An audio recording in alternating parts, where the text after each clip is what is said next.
Hello, everyone. Welcome to Fishbowl. My name is Thesis, and today we are going to do a live review on classroom routines for critical thinking. So please, before we get started, in the comments, if you would, introduce yourself and let us know where you are watching from.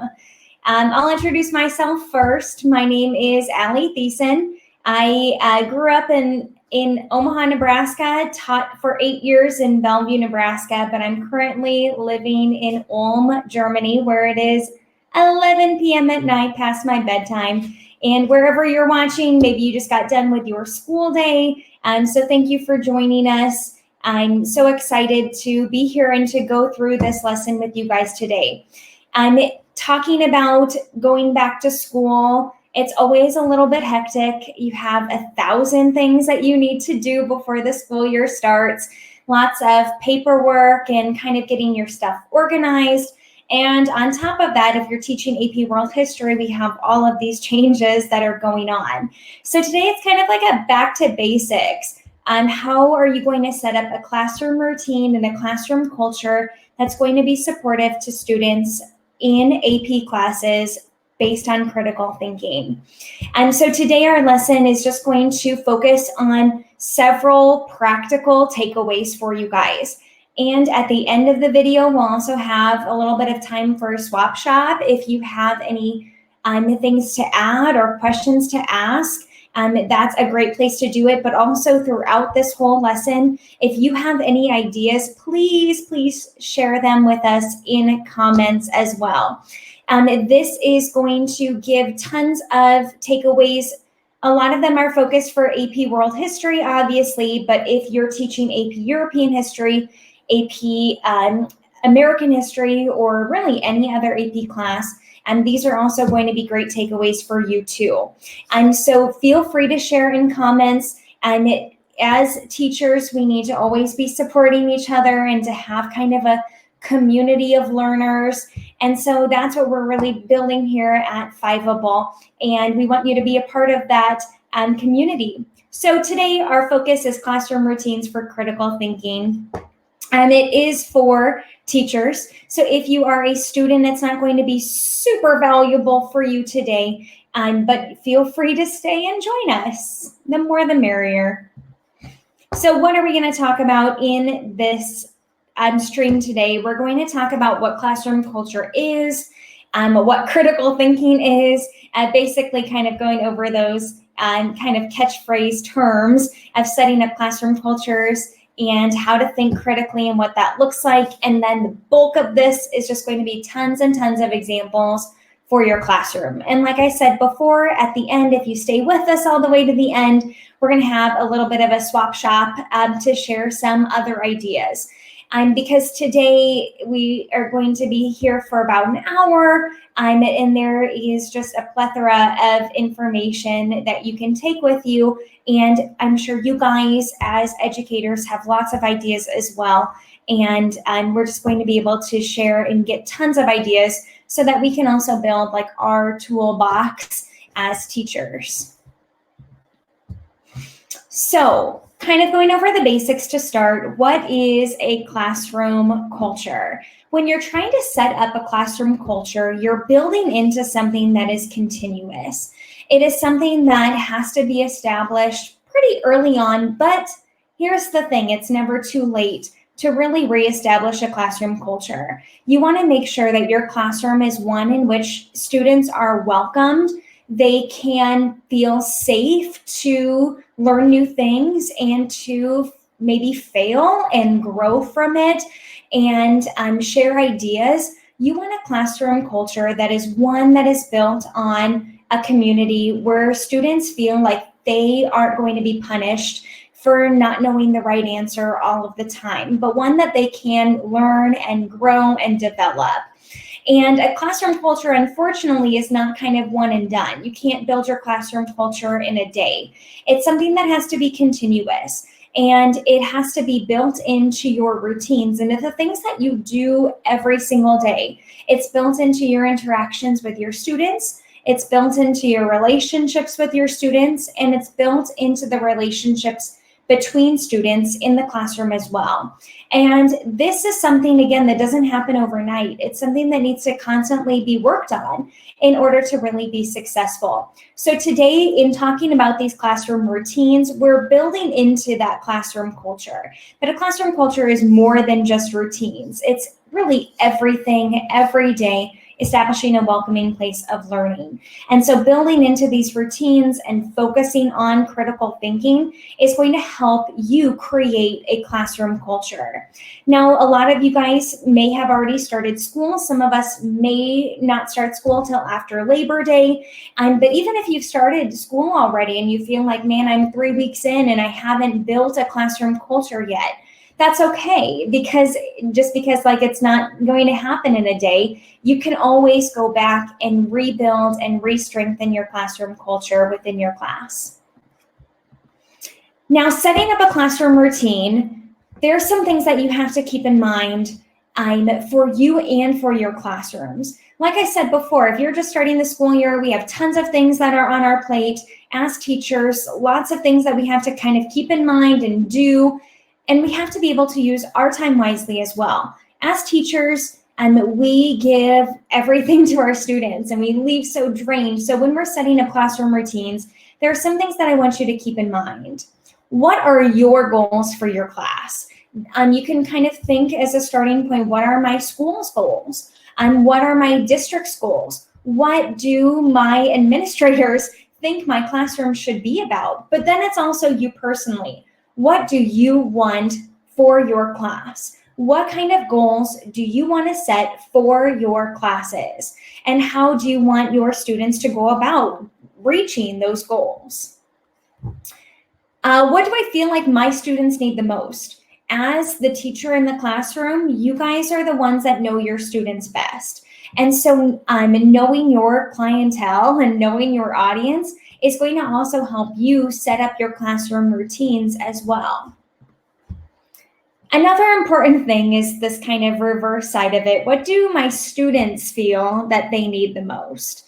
Getting student feedback is so important because students are integral in your classroom culture. They're needed in this culture. And so setting up these classroom routines, you can also get your students' feedback. Try some things and get their feedback later. And let them know that you're still learning, just like they're going to always be learning for life. And ask them, what do they feel like they need more support with? And try to help them with that. Now, like I said, very busy start of the school year. What can I do that's reasonable for my time? As teachers, we have a lot of things on our plate. We want to make sure that we are doing things really conscientiously. We want to make sure that we're using our time wisely and pairing into our goals and not just doing things that are silly or throwaways, or they're not building into anything that supports our goals. So setting up a classroom routine may take some time to really kind of front load, and you have to decide what and how much time do you want to put into that. And there's a lot of things that I'm going to give you as ideas today that you can build on and make them more elaborate or not. You can pare them down also based on what you feel like is manageable for you and your classroom. And finally, what can I incorporate in multiple methods? This is something that I find really valuable because, doing things aren't in a vacuum in AP classes. You need to make sure that what you're doing with your time in your classes is something that's going to hit multiple modalities. You're working on the skills that your class is needing. You're working on the reasoning processes that your class has to develop. You're working on content as well. So what are things that you can do within your classroom routines that is also going to tick those boxes in other areas as well? So before we go on past this, let's just start with those goals up at the top. And if you're in here live, and if you feel like sharing with us, share one goal that you have for your class this year. Now, being in Germany this year, I'm not actually teaching full-time. I'm teaching at an international school that doesn't have AP World History, which is so sad for me. But my goal that I had for my class last year was I wanted my students to be better writers. And that was something that I really wanted to focus on during the entire school year. I wanted my students to be better writers, and that was something that I wanted to put into my classroom routine, incorporate in multiple methods, and then get that feedback from students, figuring out what they need in order to help them the most. So our focus today is really about critical thinking. So when we're talking about critical thinking, what does that actually look like for students? When we critically think about something, you can't really see what's going on in somebody's mind, unfortunately, unless we have any mind readers out there. But we can't see what's going on behind the eyes. And so critical thinking has to be demonstrated in some way. We can't just be sitting there pondering. It needs to be demonstrated. We need to show that we're critically thinking and thinking critically about different topics. So it looks like analysis. When we're analyzing something, we're taking a deep dive look into something specific. We're maybe making connections. It also is critiques. One thing that's really important for AP students is to be able to develop argumentation and stances. And creating that stance and creating that argumentation is going to be necessary in their thesis statements. And so using critiques and almost like personal opinions and getting them to think in that way is going to really tap into that critical thinking. It's also problem solving. Some teachers do really great lessons on problem solving in AP classes. I think about like those breakout boxes and things like that we really see are like the high point of problem solving. But problem solving also can be in smaller steps. And so just working through several tasks and kind of scaffolding those tasks is a way to get your students to think critically. Critical thinking also can be communication. And so hearing how students are thinking and working through problems and working through ideas, communicating them either verbally or through writing is one way to be able to see that your students are critically thinking. And finally, it's taking multiple perspectives. This is something that we love in AP history classes. I know AP English classes like this too, about being able to have multiple perspectives and to see one idea through multiple lenses. And that's something that is so critical, especially in AP World History, is making sure that students are looking at various topics and ideas from multiple perspectives, from different regions and from different time periods. So now that we have kind of those basics, we know that we need to set up a classroom culture that is going to be built on throughout the year. That's not just going to be one and done type of activities, but it's creating a classroom where students feel comfortable in the uncomfortable, where they feel comfortable expressing themselves and learning and growing. And how we're going to support them through that is by building up a classroom routine that's based on critical thinking. And critical thinking, as we just showed in this slide here, it's being able to look at things in different ways, to be able to problem solve and to look at things in multiple perspectives and to be able to communicate our reasoning.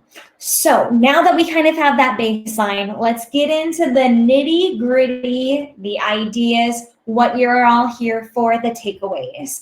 And because as teachers, we need to kind of keep building up our toolbox with ideas. Some of these ideas you may have heard of before, and some of these ideas may be new or just a different spin on an idea that you've already done in the past. And that's something great. As teachers with experience, we can continue to try new things. And maybe that doesn't work out so well the first time. And we're going to kind of revamp it for our clientele, for our students in our classrooms. And that's exactly what we should be doing when we're building up our lessons and building up these classroom routines.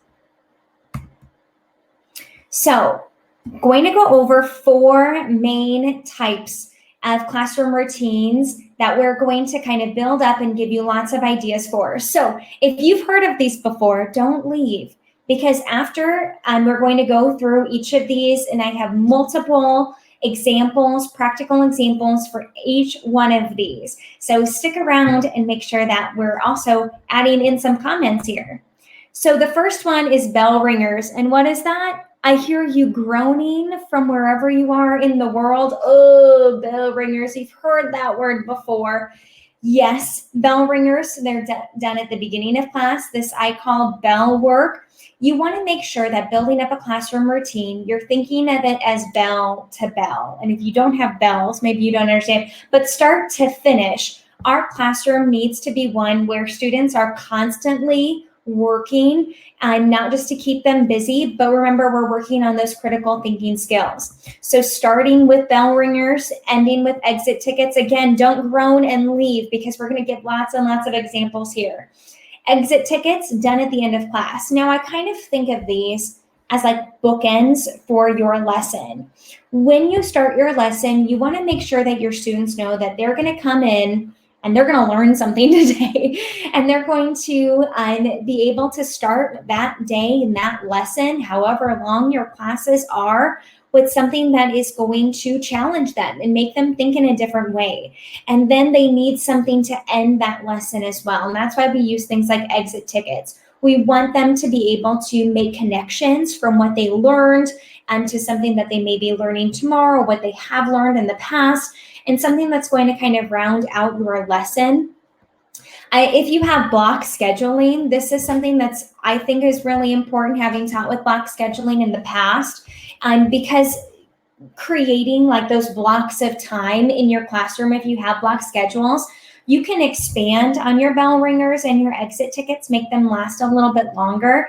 But what I've had for the last 8 years is 47-minute classes. And so with 47 minutes, and you get passing periods, and you have, students coming in late and all of that, we have to make sure that we're doing something meaningful with our bell ringers and exit tickets, and that maybe you're doing them kind of brief, maybe 5 minutes. Or again, like I said, if you have longer classes, you can always take more time on those. But this helps set the tone for your class, creates that classroom routine of critical thinking right at the gate. And then at the end, they know that for however long your class is, they're going to be thinking critically, they're going to be learning something and applying it. Now, within the context of the classroom, we're also going to talk about two things that you can set up as classroom routines that is really important as a routine to model. And so again, in classroom culture, we're always working on these things and building them up. And being able to work with other people is a task, especially if you teach younger high school students. Like I have taught sophomores in AP World History for the last 6 years. You have to model these things. They have to be built into the classroom routine. And one of those that is, you never know what you're going to get every day, is with peer work. And so working with each other and working with students, you're going to want to build these things into your classroom context. And so if you think of like the bell ringers and the exit tickets as your bookends, well, the peer work is like a chapter in that book. It's something that you want to be able to incorporate in multiple ways. And it's one where you're going to be able to allow the students to express their critical thinking. And it's something that's really easy to incorporate in a ton of different ways based on your classroom clientele. Some of you guys may have huge classes. I've had classes where we start the first day with students sitting at my desk because we ran out of desks. Some of you may have really, really small classes. And so working with peer work, it can be in just partners, it can be with small groups, but being able to work with each other also builds into that classroom culture, one where the students are working with each other and helping each other grow and develop into AP scholars. And then another one that is done within the class context is class discussions, kind of like peer work, but I want you to think of this as like large group discussions where it's involving the entirety of the class. Now we're going to talk about several ways to go about doing class discussions, but something that they always have in common is that they're really going to be taking up the bulk of your lesson. If you want something that's going to be a classroom discussion that's really high level critical thinking, it may include work outside of the class, and it may include several days depending on how long your classes are. Like I said, teaching with 47-minute classes, and we're going to start, have those kinds of routines in and out of the classroom. It may take multiple days, and it may involve students bringing something home the night before and then bringing with them the ability to participate in that class discussion. So think about class discussions as full class or half class, depending on your size, discussions. Now that we're going to go into each of these, really, if you're here in comments, I'm open to sharing some ideas of these as well. I'm going to go over each of 4 of these areas, and I'm going to give you guys a ton of examples of takeaways for you from this. So let's start with bell ringer examples. Again, bell ringers, we're starting off our class on the right foot. We're making sure that our classes know that we are going to be working and thinking critically, and our brains are going to be turned on during that lesson. So some ideas for bell ringers. One that I love that I think is really easy to incorporate if you don't have a ton of time is by sourcing images. Now, if you have anybody have Apples, like iPads, or students with computers in their classrooms, if you are like one-to-one or BYOD one-to-one, you can do this pretty easily by just sharing an image with students. If you are not one-to-one, like I was not one-to-one, and I have a projector with my computer plugged in, you can just display it. If you want to, you can have handouts as students are coming in as a handout so that they have the image. So again, multiple ways of incorporating these things. One idea for a bell ringer is by sourcing a primary source image. And so how students are going to go about doing this is, let's say that you are going to project an image on the screen. The image is already there when students are walking into your classroom. And so now as they're walking in and getting settled, they're going, ooh, like what's on the board? What's that, what we're going to be doing today? And so if you want them to get started, like during the transition into your classroom, depending on like what your bell schedule is like, you can have the questions up on, or the prompt up on the board, so that students know that when they walk in, they're going to start working, even if the bell hasn't rung for class to start yet. So what they're going to do with this is you're going to project an image, hand out an image, send it over Google Classroom or whatever it is you have, and have students analyze the sourcing. I like doing this with images because this is something that is a good engager to start classes out with. It gets them thinking about kind of setting the stage for the content that you're about to be learning, or the content that you learned the previous day. And then they're going to source it. So maybe they're going to write it out. Maybe they're just going to say it out to you once class starts. Maybe they're going to turn to a partner and talk. Maybe they're going to write it out in sentences. However you want them to do it, it's totally up to you, depending on the time you have, the clientele you have, and what your goal is for that lesson. So they're going to look at the sourcing. What is the historical context? What is the author's point of view? What is the intended audience of it? What is the purpose? And you can do all 4 of those, or you can have them just focus on one of those skills.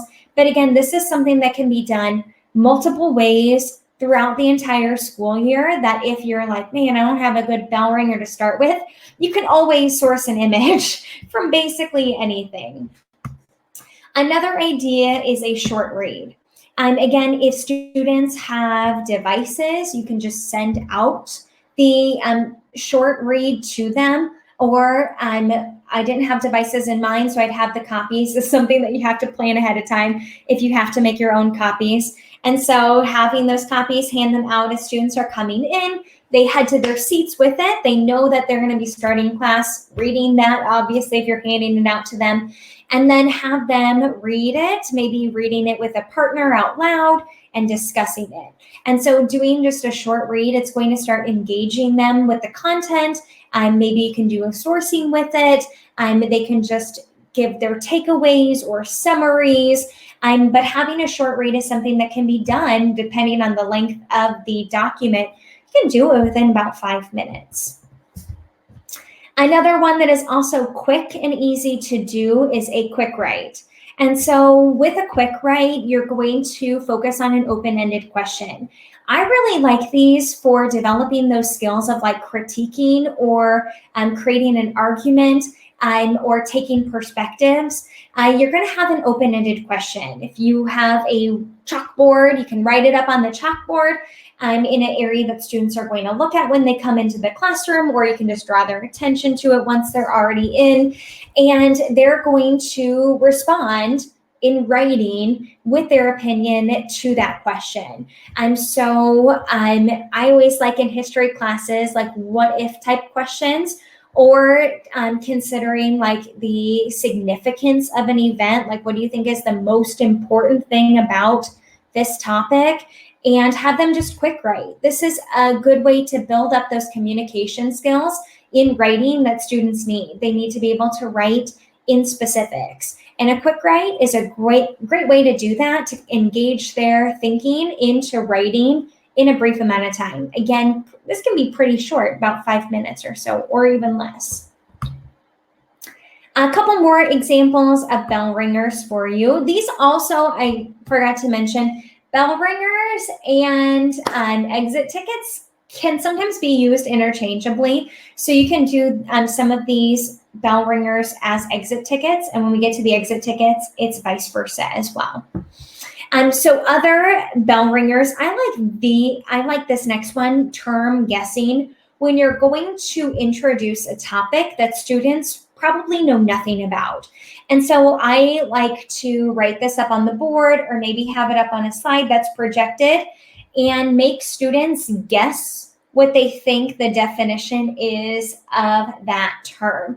And so one that I always did this with in the past was the term Southernization, because that's a term that they'll get and they'll be like, oh, it's like Westernization. They want to be like the South, like the South of the United States, like yeehaw or something. And so students will take a guess, and that's critical thinking. They're using inquiry, and they're trying to interpret something that they're unfamiliar with to something that they already know something about.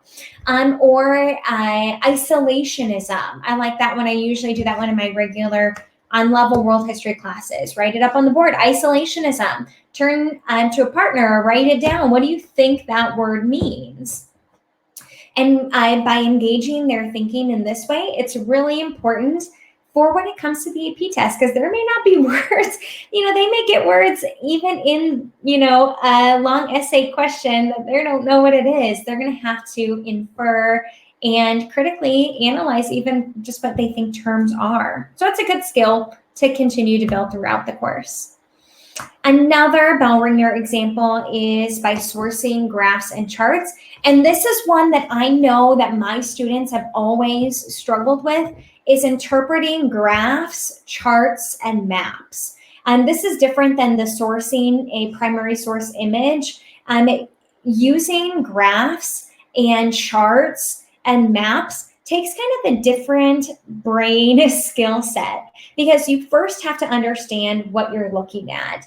And displaying a chart up on the board or a graph on the board, these are things that students are going to see in multiple choice questions. They're going to see on the SAT and the ACT. And these are things that are going to be helpful across all areas. How are you going to interpret a map or a graph or a chart? Are you able to read it first? Do you know what it's, the main point of it is? And then building up those skills later, once they kind of go through what is this chart? What is this graph saying?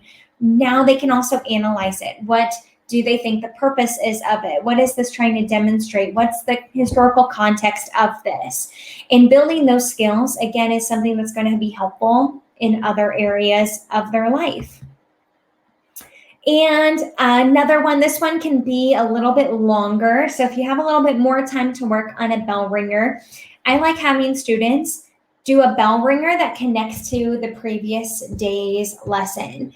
This is really important. If you have like block scheduling that's like A-B days, or modified block scheduling where you're only going to see them a couple times a week, being able to not just activate prior knowledge, but activate knowledge of the previous lesson is a great bell ringer, because it's forcing them to think back and to remember things that they previously learned. And students, they just have so much on their plate. They're like, man, I don't remember what I had for breakfast today. I don't remember 2 days ago's lesson. And so having them connect that, it's going to force them to think backwards and to think forwards as well. So have students draft an outline or write a thesis statement, something that pertains to something that they learned previously. Another way to do this, if you want students to work on like multiple choice type questions, is you can display like multiple choice type questions that were based on something they've already learned, and just to continue to remind them of what they do know and areas that they're going to struggle with. So that's all I have for bell ringers. We're going to move on to exit tickets now. So in comments, if you have any other ideas for bell ringers, please feel free to share with the class. That being said, let's talk exit tickets. They're very interchangeable. Like I said before, some of these exit tickets you can use as bell ringers, and some of the bell ringers you can use as exit tickets. You can incorporate them during your class as kind of like a check-in as well. But remember, we're focusing here on setting classroom routines and starting the class and ending the class in a way that's meaningful and based on being critical and thinking in different ways. And no matter how you do that or when you do that, it's just important to do. So let's talk exit tickets. Kind of said this one a little bit before, but I like this actually as an exit ticket more than a bell ringer from previous day's lesson, and that's writing a practice thesis. Don't throw students in here if they don't know what a thesis is yet. That's something that should be based into a lesson, so that students know what you're going to expect out of them in their writing and in their thesis statements. Otherwise, you're just going to get 1 to 2 sentences of nothing. And so I like this as an exit ticket because it can be based on what they learned that day. So if your topic that day was on the French Revolution, have them answer a question about the French Revolution. And that's going to be answered like a thesis statement. You want it to be short and sweet. You want it to be about 1 to 2 sentences. And you want it to be something that they are going to have some type of content from that lesson to be able to throw in there. So again, I like this one more as an exit ticket because it can be based on what they just learned. So they can have their notes out like, oh yes, I do know words to add to a sentence. Again, this is something that can be pretty quick, especially as you get later into the school year. By May, students should be able to write a thesis statement in just a few minutes. And so building up or continuing to chunk down that time as the year goes on is a great way to incorporate the same exit ticket throughout the school year. Maybe start it the first couple with 10 minutes if you want it to be that long, 6 minutes, and then shave off a minute every few times that you do it. Another great exit ticket based on the lesson that they just learned is comparing and contrasting. Again, our routines want to be something that is incorporating multiple skills. And so one of the reasoning processes that they need for AP World History is comparing and contrasting. And so incorporating that reasoning process plus into a routine is going to continue to hit those skills in multiple areas. So based on the lesson that they learned, maybe you talked about 2 different areas of the world, and now at the end, they're going to do the work analyzing similarities and differences. Or you can do this based on a previous time period. This is a way to kind of do compare and contrast with a little bit of contextualization or continuity and change is the area that you just learned about now and the area in the previous time period, comparing and contrasting. It's a good way to kind of hit multiple skills in one as well. Timelines, though they seem outdated, are super duper helpful, and especially if you're learning tons of content in 1 or 2 class periods. And so timelines, this is something that may need a little bit more time, more on that 10 minutes amount of time. depending on how much content that you covered. And this is also something that you can do as a bell ringer of the last 2 class periods, maybe. Let's say you learned about, what is that unit? I have my thing on my board. Unit 5, revolutions. And that's a lot of content in that unit. And there's a lot of different revolutions that you're going to talk about. So have students put these on a timeline. And that is a good way to use these skills of connecting different areas of the world and kind of seeing patterns of periodization. What's going on in this time period? What are we seeing around the world in the same time? And so if you have something that incorporates lots of events, that's important to understand connections in a timeline format. It's a great way to end your lesson. Another one that my students like that you kind of have to know your clientele about. I feel like my students now don't really use Twitter as much as they used to. So, I mean, Instagram, you have a lot longer of posts and they're all visual, but at least students all know what a tweet is. Tweet lengths now are 240 characters? Correct me if I'm wrong. But I like students to create a short summary or takeaway from the lesson. This is a way to actually make your students write a thesis statement without telling them it's a thesis statement, because they get, they hear those words thesis, you're going to write a thesis, and they're like, oh, I have to write a thesis. But if you tell them you're going to write a 240 character tweet answering this prompt on the board, well, you've tricked them into it. And it's like getting a child to eat their vegetables, hiding it into macaroni and cheese. And so doing tweet lengths, quick summaries, students can usually do these in a couple minutes. I always tell my students they need to create a fun little Twitter handle and maybe some hashtags. But again, your clientele. Make sure that they're not cursing up there if you don't want them to be anonymous. Questions for later is one that is something that you can do as an exit ticket to make them take home their thinking. Back in the day when I was in teacher college 10 years ago, I remember they really drilled into us KWL charts. Raise your hand in comments if you were taught you should use KWL charts. It was like the one thing that I remember so clearly my teachers telling me in teacher college. But one good takeaway from that is like, what do you know? What do you want to learn? And what did you learn previously? And so have them essentially create questions that they still have about the topic and have them take it home to do. It's kind of connecting your lesson to their deficits and then putting them in the driver's seat to help themselves remedy those deficits. And so make them write 2 questions of inquiry that they have about that lesson, about the topic, about the time period, things they're unsure of, and have them bring it back the next day. They don't actually have to hand in the exit ticket. Just because it says it's an exit ticket doesn't mean they have to always physically turn something in. And then finally, a quick write. And this could be done like a tweet, like a thesis statement.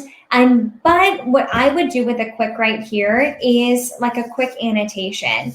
I would give them a written document, have them annotate it, and then maybe in their own words, they're going to put in a summary of that document. And so again, it's continuing those critical thinking skills, content-based, document-based for the AP histories, and making sure that they have something that is going to connect with what they've learned in that lesson as the exit ticket. So if you talked that day about some topic and then you have a great document that's brief that you're going to hand them that demonstrates what happens or demonstrates that theme, have them do that as an exit ticket to kind of round out that lesson. Again, if you have any ideas, please feel free to share in comments. All right, let's talk about in class. We talked about the bookends, about bell ringers and exit tickets. Now let's talk about the meat of the lesson, where you're going to push your students and help guide your students through working to think critically and doing it in multiple ways, in multiple lessons, You want your students to know, this is kind of back to that classroom culture, you want your students to know that they're going to try really hard in your class, but it's going to be with your help. You're going to scaffold, you're going to model, and you're going to support them as they think critically and as they struggle and pick themselves back up. And so peer work is something that does need to be modeled, especially at the beginning of the school year. All right, sophomores, go work together. You're going to do great. Knowing my clientele, it takes a lot of building and modeling what good peer work looks like.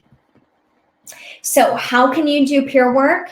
Very simply throughout your lesson in multiple ways. Peer work can be short and sweet. It can help chunk up your lesson and get them to pause and think about their thinking, kind of that cognitive factor. What are you actually learning? And now you're going to be internalizing it and verbalizing it. And so think, pair, shares are great ways of doing this. Throughout your lesson that can be really brief, or it can be the bulk of your lesson.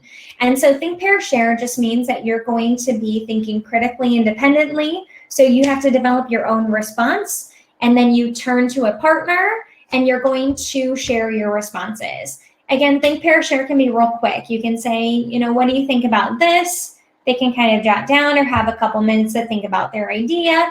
And then they're going to turn to the person next to them and share their ideas with each other. And so again, can be real quick, can be a lot lengthier. Sourcing together, I love doing at the beginning of the year, because learning how to source takes a village. It really takes a village. And if you want to learn a little bit more about sourcing, I have another video on Fiveable. So make sure you go back and check out that replay if you didn't catch it the first time. So sourcing, looking at a document's historical context, purpose, intended audience, purpose, I think I already said, and point of view. Having them work together on this is really helpful early on, because they probably don't know what they're doing at this point.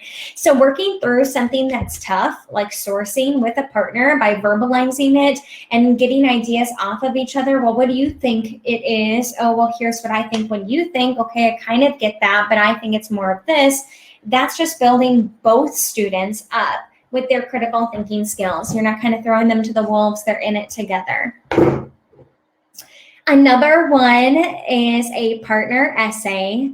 And this one you can do either at the beginning or the end of the year. I have a colleague that loves doing class essays or partner essays like this. And the way that I like to do this is by giving students like a thesis and then having them work together to draft a paragraph. Or they can work together on creating evidence, like writing those, keywords into their essay and then working together to try to analyze it. But they have to do it in like a paragraph format. So it means that they're going to be writing in full sentences, which is like, full sentences. But doing it together is like with sourcing together, they're working together to come up with the words. And so it's not putting all the pressure on their shoulders. They have somebody else that's working it through them. And on the teacher side of this is something great to do with mixed pairs. And so halfway throughout your school year, even early on, where your students are going to be academically in their writing.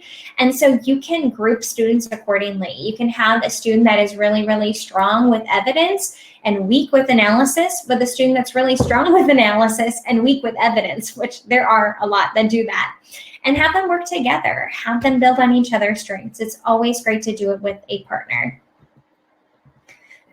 Other examples of peer work is peer revision. This is something I don't do until really the last couple months of the school year, because I don't want students not being able to grade well or be able to critically read well other students' essays. So this is something that I do later in the semester. And if they have a take-home essay and they're going to grade somebody else's essay. So I have them usually pick who they're going to work with, which I think also takes a little bit of the anxiety out of it. They swap essays, you give them a rubric, and they're going to score on the rubric. But again, you have to build up those skills first. They need to know how to grade on a rubric. They need to know what the rubric is asking for them to look at. And then peer revision is going to help them think critically of their own writing too, because their takeaway is, well, you know, I know somebody else is grading this. Did I do that? If I didn't do that, how can I express what I wanted to do better? Another example of peer work I like doing, this also can be done as like an exit ticket also, and it's cause-effect sharing. Working on causation and significance or effects of causation is something that students struggle with. And so pairing them together on one shared topic, maybe one student is going to come up with a cause, and another student is going to come up with an effect that is paired together. So maybe have them think about it in themes. They're going to be thinking about some environmental, you give them that, and they're like, oh, depending on what the topic is, and environmental cause of this event, and the other student has to come up with an equal reaction effect that is environmental as well. And then this I do more early on, just to kind of build those skills of peer revision, is sample essays. On the AP College Board's website, we have sample essays that are released from the previous year's AP test. That's one thing I almost always start with to introduce a rubric, is I print out some samples and I give them rubrics, kind of like we as readers do. We kind of get on rubric and we learn how the rubric is interpreted. Have the students do that and have them work together to read and try to grade a sample essay. And so that kind of builds those skills that later they can build on for peer revision on their own. All right, so those are my examples for peer work. If you have any other examples, feel free to add to comments. All right, we got one more. And by one more, I mean 6 more, because I got 6 more examples for us.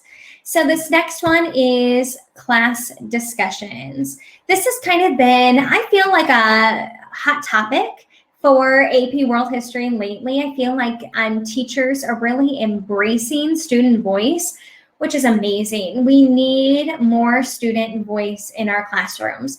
But again, this lesson today is about building routines. So you can't just expect to throw your students into a discussion without modeling how discussions work and what you want your students to be able to achieve with those discussions. And so it is built into these routines. You have to build these skills up over the course of the year. So one example of a class discussion is what's called a fishbowl discussion. So if you're kind of a visual learner, you can look at me here in the corner here. You're going to form 2 circles. This is kind of dependent on your classroom. If you have a really big class, fishbowl discussions are going to be great for you because it divides up the amount of voices at a time, and so that more student voices can be heard in their discussion. So they're going to form 2 circles, an inside circle and an outside circle. And so the inside circle is going to be the one that's going to be participating and sharing verbally in the class discussion, while the outside circle is doing some sort of task.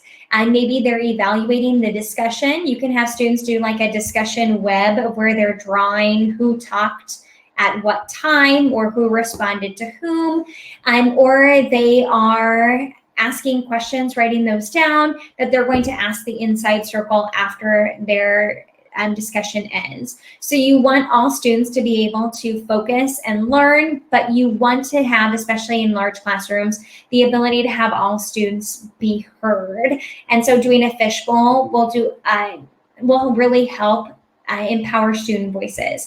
Now, in a fishbowl discussion, this can be teacher-led or not at all. Teachers can be in the discussion, they can be driving the discussion, they can be asking the questions, or they could be on the outside, not saying a peep. And totally up to you in what you want out of that fishbowl discussion. The next one is a Harkness discussion, which some teachers are amazing at Harkness discussions. Amazing. And there are some great samples out there if you search on the internet about Harkness discussions for AP classes. I like doing Harkness discussions over with take-home work. I give students a reading and a prompt, and they have to come up with some questions. and some possible summaries or something like that, or interpretations from their take-home work. Then it's going to be completely student-driven. Harkness discussion can be done in a fishbowl format. So you can do Harkness in the 2 circles of the fishbowl.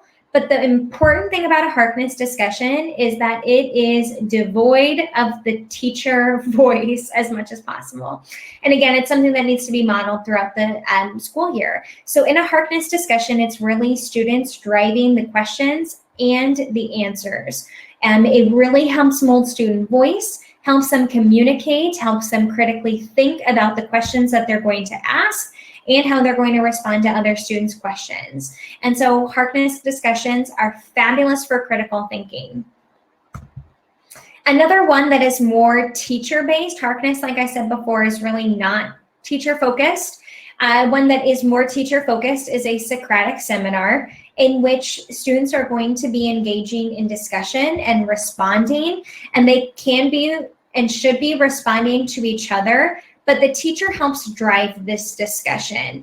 And so teachers are going to be coming up with questions. It does take a lot of pre-work on the teacher's side to come up with these types of questions beforehand. But one thing I love about a Socratic seminar is you never know where students are going to go with it. They could, totally take the discussion in a different direction based on what they're talking about, which is awesome. Love when that happens. Or if you have a quieter class, again, this is what I talked about early, you know your clientele, and you know that you're going to have to ask more questions throughout. Make sure that they're open-ended, make sure that they're critical and not just recall of information, and that students can have multiple perspectives of those questions.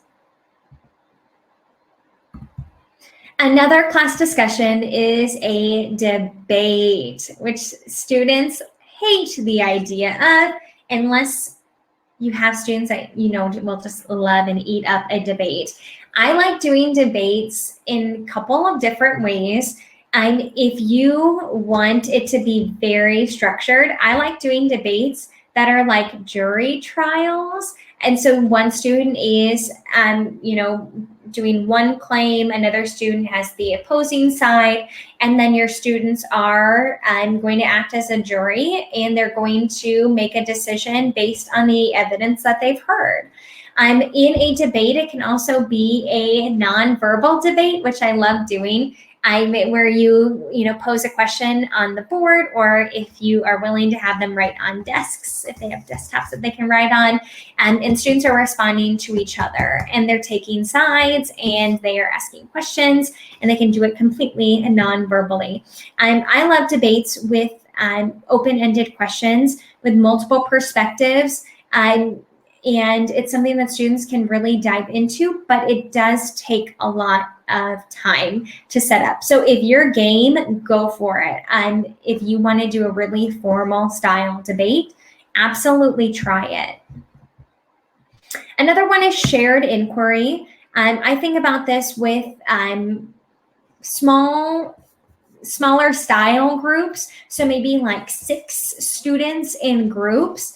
I like shared inquiry as something that is going to have multiple perspectives and multiple students working together to hear multiple voices, but it's going to be smaller groups and more working through a problem and problem solving than with one of those fishbowl or Socratic style or Harkness style discussions. You want them to be able to problem solve. It's not necessarily like a take-home thing that they're going to have to be prepared for the discussion that day. You can give them a task and have them work together on that task. And so lots of different ways to do this. One that I do kind of the beginning of the year is with multiple documents. Have students in groups and hand them all out documents. They're all going to get a different document. Say you have a group of 7 students. You have 7 documents. They're responsible for their one document. And then as a group, they're going to be trying to draw connections with those documents. So I read this one, you read the other one. Let's try to come up with groups. Maybe they're going to group those documents together. That's something that I like to do. And then the last type of class discussion is a jigsaw. And so jigsaw discussions can be in multiple formats. They're going to be responsible for one task, and then they're going to come together. You can do this with small groups. You can do this with the entire class. Say you're going to divide up a difficult concept, and you're going to divide it up by themes. And we have 6 themes for AP World History. So you're going to have 6 groups. And those groups are going to be focusing on that content that they're learning in that theme. And then they're going to share with the class. And then one thing that I usually do with a Jigsaw is make sure that my students have something to like write on, like a graphic organizer, so that when the groups or students are presenting their piece of the puzzle, that students are writing it in. So they're responsible for one area, they're working together, and then as a class, they're coming up with making this connections together. Again, if you have any other ideas for class discussions, please feel free to share. But we are coming to the end. So over our 4 topics of classroom routines, we went over bell ringers and 6 examples of bell ringers. We did 6 examples of exit tickets, 6 examples of peer work, and 6 examples of class discussions. But here's the thing. There are multiple ways to use things and multiple ideas. I just gave you a few today. You can elaborate on these, adapt them to your clientele, and build them throughout the entire school year. So we don't have a ton of people watching live at this time, but if you have any questions or any comments, anything that you want to share, please feel free to do that in our comment section, ask a question, and I'll be happy to answer it. Again, a lot of takeaways today. It may be super overwhelming, especially if you're at the beginning of the school year and you're just trying to keep your head above water. But it's so important to check back with these things. I know that, I get into a routine. October and February are like the worst months for me when I just feel like I'm in a drag, like I'm just not, at my best. And so those are times that I want to go back and think more about my classroom culture, think back to my goals that I had at the beginning of the school year. And so we want to make sure that we are always keeping fresh and keeping our ideas. Oh, I got a question. Charlie asked what I was thinking about the changes to the world history test, the focus on the modern. I was personally not a fan of the changes. I can see why they made the changes in multiple ways. I can see how it's going to be beneficial for some classes. And I do think it is sad that we're losing so many great perspectives. But here at Fishbowl, we are not going to lose it all. So here at Fishbowl, we are going to have tons of live reviews about what we're now calling period 0, the lost years. I'll have a live review next week about period 0 and period 1. And so I think we just have to make sure as educators that we're doing what's best for our classes and that we're doing what's best for our students. And so while I'm not a big fan of the changes, I'm especially not a big fan of so many changes at one time. We just have to remember that as teachers, we're doing our best. We always have our students' best interests at heart. That we want to make sure that our students are getting something out of the class and that it's beneficial to them, that they're going to hear a lot of voices in history and that it's important to know it all. So thank you for your question, Charlie. I appreciate it. All right. Looks like we're going to come to the end here. Last takeaways. Just want to kind of reiterate that it's so important to not overwhelm yourself with trying to do all things at one time. You're not going to be able to build a classroom culture or classroom routines in one day. It's something that needs to be worked on throughout the entire course. And a little pep talk, if you're watching this in the middle of the year, is that it's not too late. It's never too late to build up positive classroom routines. It's not too late to focus on critical thinking and to relearn some skills for your students. It's never too late to continue to work and grow. It's all about the journey and not the destination. That was really cheesy, but I just love it so much. And another big takeaway is that teachers have to help teachers. Find a community that's going to support your classroom goals. If you're not getting that support from your school or your colleagues, find it elsewhere. Here at Fiveable, we can be your support system too. I'm happy to support any teacher in any capacity that they need. Whatever you need, let me know. I am Allie Thiessen. You can follow me, not home, but you can follow me on Twitter at Mrs. Thiessen, and follow us on all of our platforms at Think Fiveable. I'm so happy that you joined me today. And I hope that you guys have a great school year and that you continue to think about building your classroom culture and your classroom routine and building up those skills about critical thinking. We'll see you guys next time.